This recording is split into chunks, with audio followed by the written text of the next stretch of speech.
The last thing that we want to look at within this HMI project is alarms and notifications.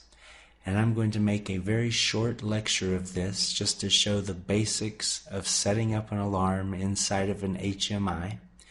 Depending on the HMI you're using, of course, the alarm setup procedure is a little different, but it all comes down to a tag and some type of notification, and then the options to either silence the alarm or reset the alarm.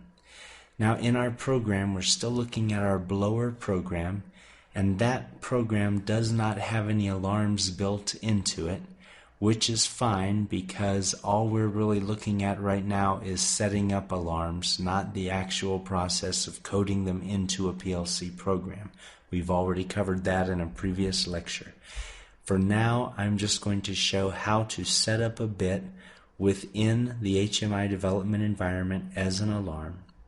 So if we look over here at our Project Explorer pane on the left, we're going to scroll down to Alarm Setup and give that a double click, and that brings us up this alarm configuration window. And the first thing we have is the ability to select triggers. So we're going to add a trigger, which is a tag, and I'm just going to go ahead and use the blower tag, which tells us when our blower is running or when it's not running. Hit OK. And then I'm going to assign a message to the blower tag when it has a value of 1. And I'm going to give it a message, blower is running, ! Obviously that's not something we would typically want to notify an operator of, but in this case that's what we're going to use as an example. And then under our Advanced tab, we're not going to set this up right now, but just to show you, we have a silence optional connection and we also have a reset optional connection.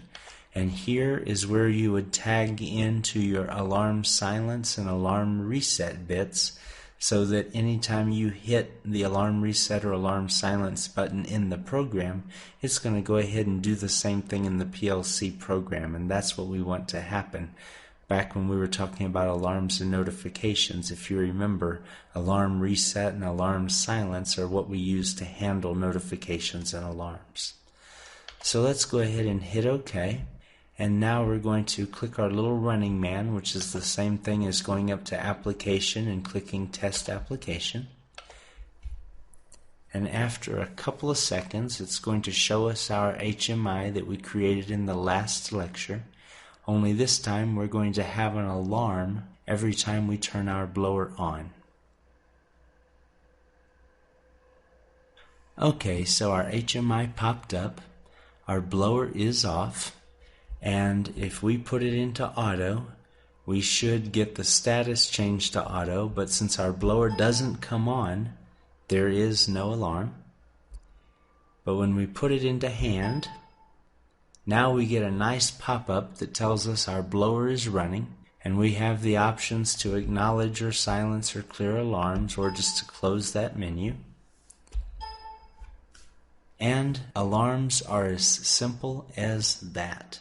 Generally, in an actual HMI project, you can have 20, 30, or hundreds of alarms, but they all set up the same, and depending on the HMI project you're using, setting up the tags might be a little different, setting up the messages might be a little different, but those same basic components, alarm reset and silence, tags, and messages, are pretty standard in all HMI packages. So if you know how to go about setting up an alarm, you might have to hunt it down if you're in something like Seymour or Maple Systems development environment, but the same things are going to be there and they're going to perform the same functions on runtime. And alarms and HMIs are as simple as that.